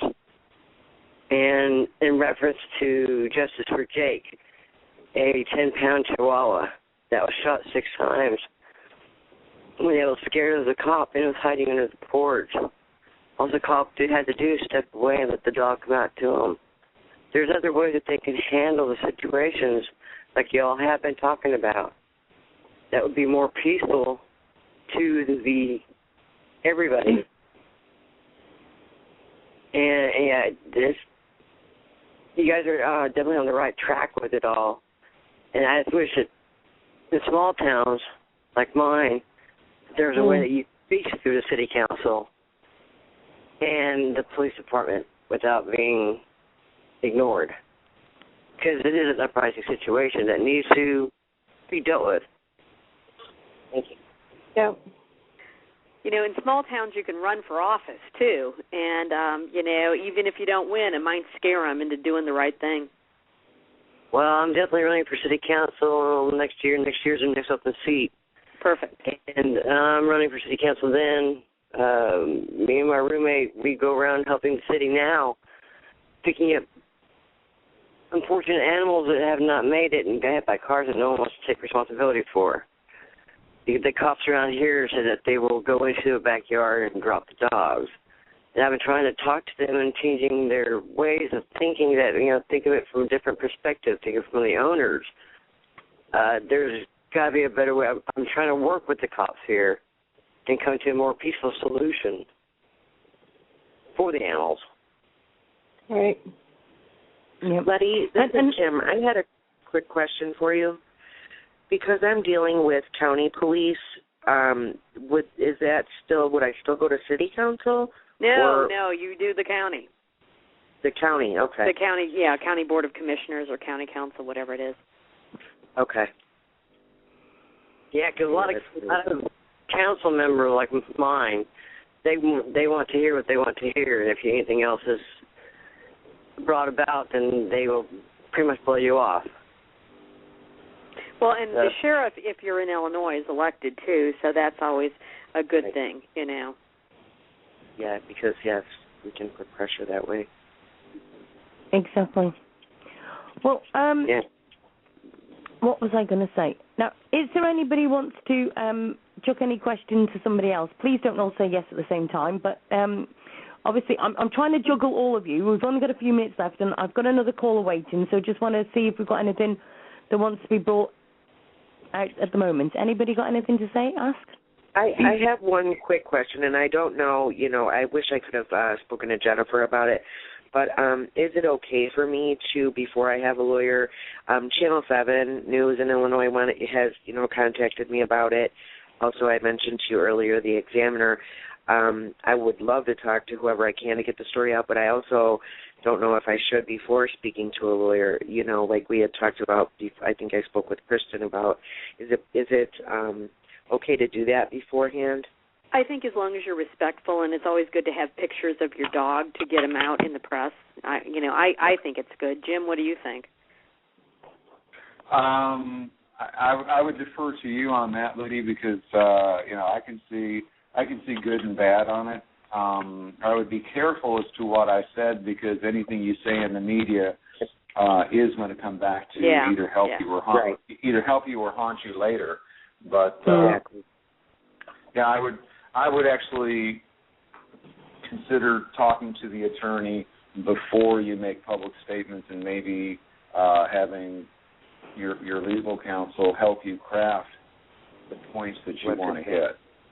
Okay, great. Thank you for that. Thank you. That's what I did suggest, didn't I? Because I was a bit concerned. Sometimes you can hold things and let them out later, but once you've let them go, then it's too late. And you have got to be careful. And I said, everybody needs to realise that there could be a police officer or whoever on your page, and you could say one thing wrong, screenshot, end of story. Yeah. Correct. Yes, you did talk to me about that. It's something seriously for everybody to think on. So, right, has anybody got, Kristen, have you got anything you'd like to put in? Oh, I just sent you a question to ask Lady about ballot initiatives versus referendums. And well, not all they're kind of the same thing, but not all states allow ballot initiatives. Missouri does. Illinois does not. California does. Florida does. And I'm not really clear on how they work. So my understanding is, I'm just wanting to see if this is correct, that you can have a petition, and if you have enough signatures, that you automatically get a ballot for it. Is that correct? Yeah, but it depends on the state, and it's incredibly hard and expensive because you have to get such a broad number of signatures, and sometimes you have to get X number of signatures in each county to get it on the state ballot. So it's unless you have a lot of money behind you, it's pretty problematic. Like for the Missouri Puppy Mill Initiative, the ballot initiative there, I know the Best Friends put in $250,000, and I think the ASPCA and HSUS put in a few million. So it's wow. Yeah, I mean, and then the legislature can just change it. So I personally, like in California and Florida, for some issues they've had good luck with ballot initiatives, but they're not my favorite. I would rather, hire a contract lobbyist for, $10 or $20 or $40,000 and get them acting at the legislature for you, rather than spending millions that could be overturned very easily. Millions, wow. Yeah. They don't mention that on the website. I just think they're, I'm pretty cheap. I'm sorry, but they're doing good. Along with you. Excellent. Right. Is everybody okay if I just I've got one last call, and I think I've done quite well tonight. I've juggled and everything, and I apologise for those that have left onto the show that because they've not been able to talk. I apologise. It's just that I wanted to get in as many as I can because I want all of you to try and get connected to all different people as well. So, area code 253, welcome to the show. Area code 253, are you there? Oh, I guess I am. Hi, how are you doing? I'm doing okay. I had talked to you earlier. This is Cindy again. Hi, Cindy. Are you okay? Oh.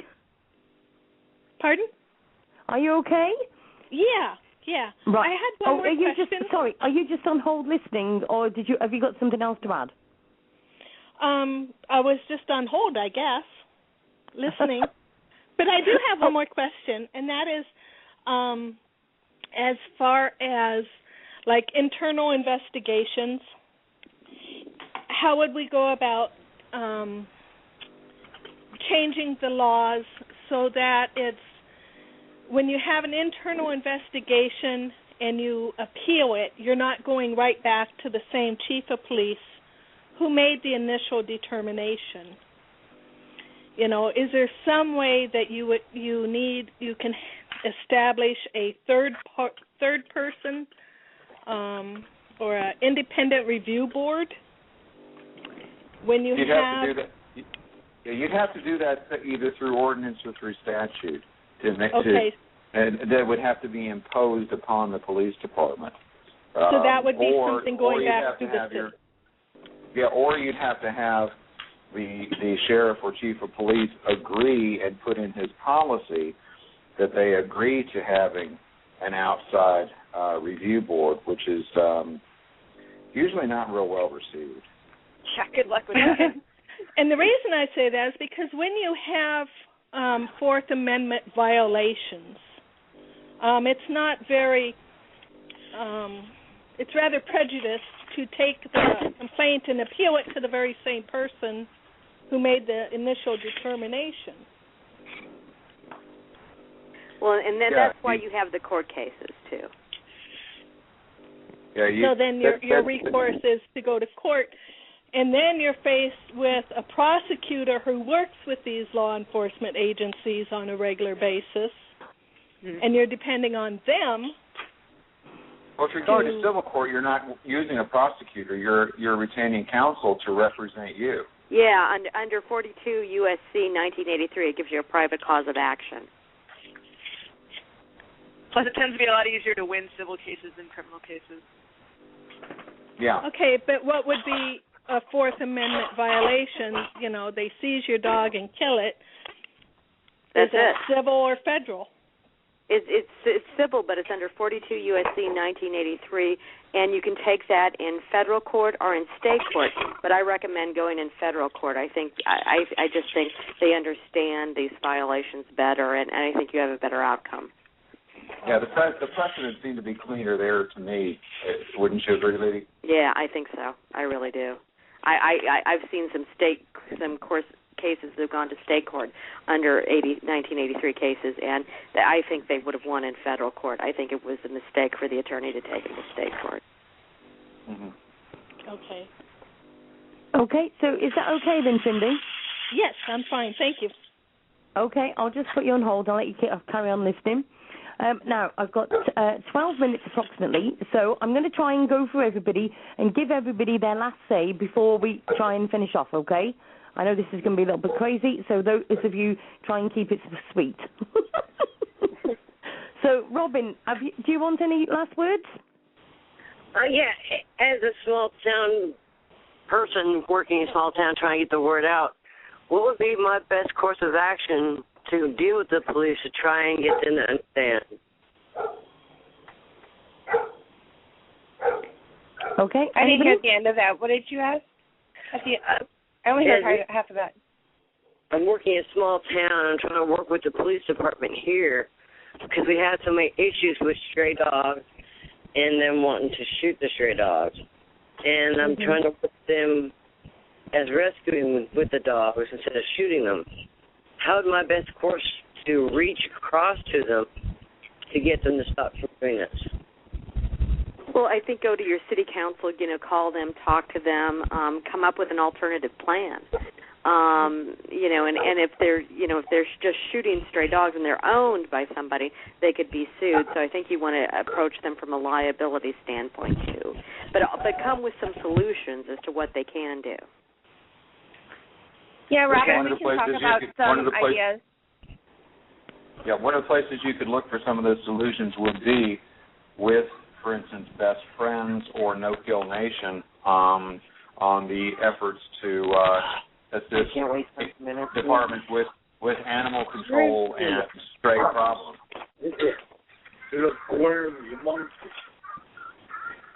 Excellent. Is that okay then, Robin? Yeah, that's fine. Thank you. Okay, then thanks very much for calling in tonight. Thank you. Okay, thanks very much. Eddie, have you got a last minute to say? Yes, I just encourage Robin to continue because, when I approached the sheriff, and the reason they worked with me is because I took the approach of being civil and diplomatic. And we came to an agreement because the agreement was that I can disagree with you and still work on common ground to achieve what we're trying to accomplish. And that's the safety of officers, citizens, and the canine that's present.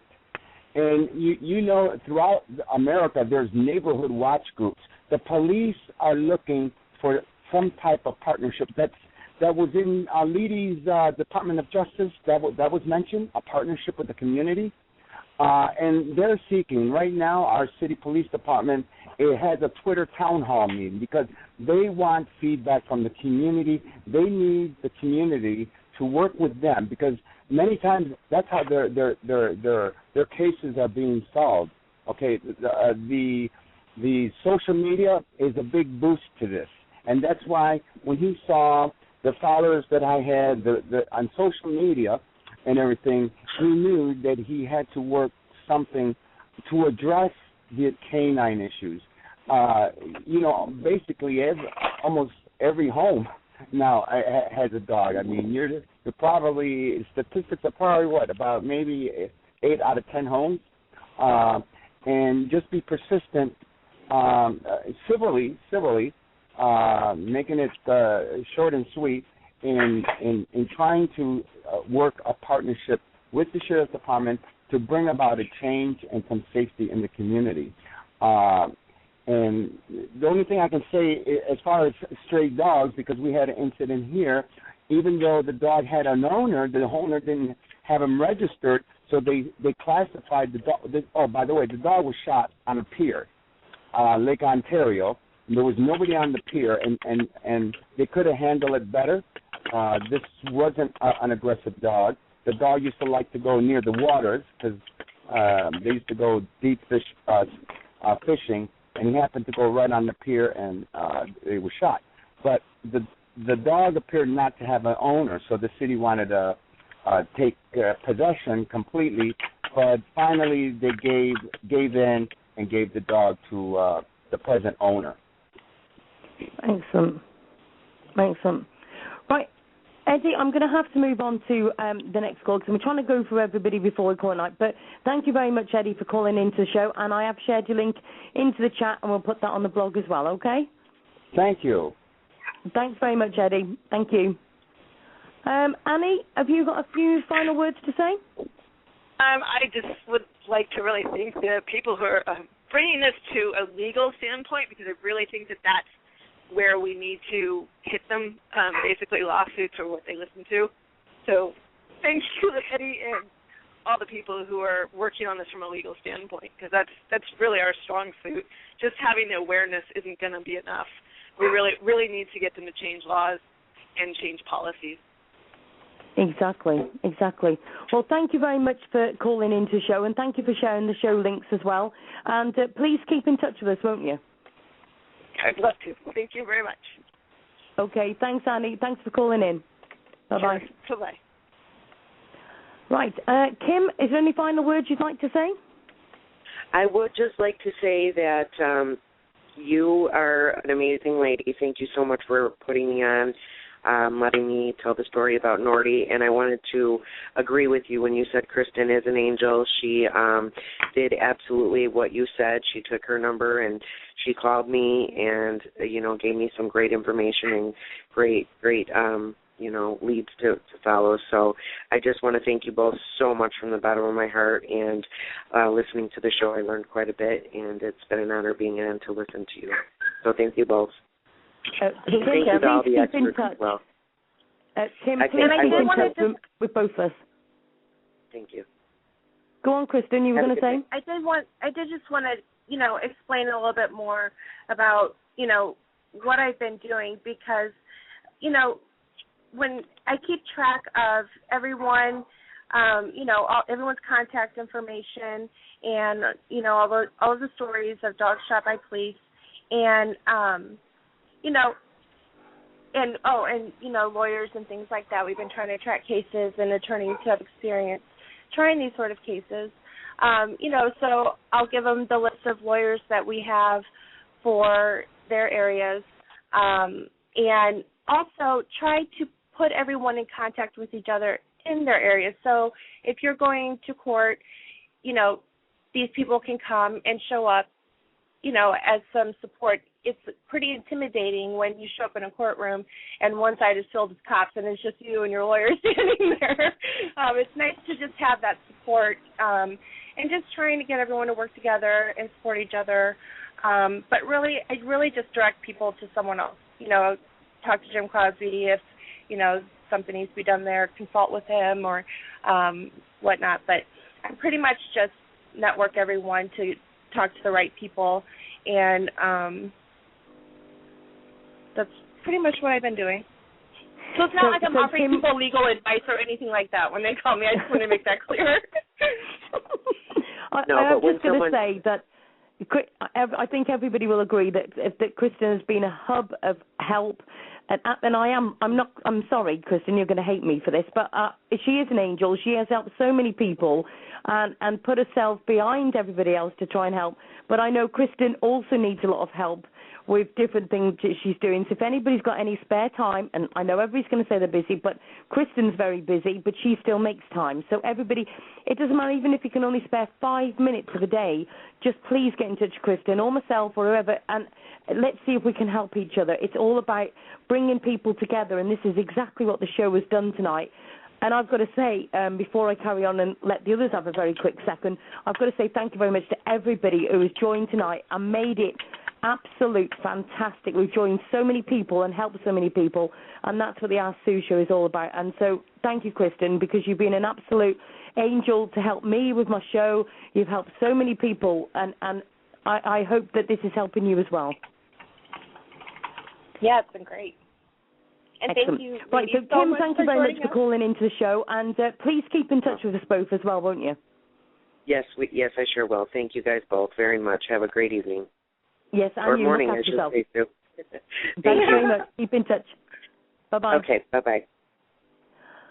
Right, lady of the manor, have you got any last words to say? Just politics is not a spectator sport. So, call, write, go to city council meetings, start petitions, sue. Basically, you can do anything if you set your mind to it. So, again, you can change the world. And Sue and Kristen, you guys are making the change. So I salute you and thank you for having me on the show. So I think the thing we need to say tonight is, firstly, Ask Sue show, but please sue. Indeed. That's going to be the most important part of the show for tonight, the most important sentence. Ask Sue show, but please sue.